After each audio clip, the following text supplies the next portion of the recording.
ಗಳನ್ನೆಲ್ಲ ಎಣಿಸಿ ಹೇಳಿದರು ಹೇಳಲೇಬೇಕಾದ ವಿಷಯ ಮರೆತೇ ಹೋಗುವುದು ನನ್ನದು ನೇರ ನುಡಿ ಒಂಥರ ಖಾರ ಬುಡಿ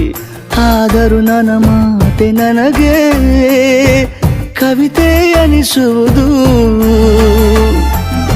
ನನ್ನ ಪೆಂಬುವನ ವಿಲುಗರಿ ಕಸಗುಡಿಸಿದೆ ಮನಸ್ಸಿನಲ್ಲಿ ಎದೆ ಬೀದಿಯು ಕ್ಲೀನ್ ಆಗಿರುವುದು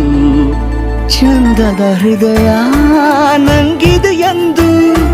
ಖಂಡಿತವಾಗಿ ತಿಳಿಯಿತುವೆಂದು ಕೈ ಎತ್ತುತ್ತ ನಾ ಹೇಳುವೆ ಒಲವಾಗಿದೆ ನನಗೆಂದು ತಂಗಾಳಿಯಲೆಂದು ಬಂದಿದೆ ಹೊಸ ಸಂದು ಏರಿ ಕುಳಿತೆ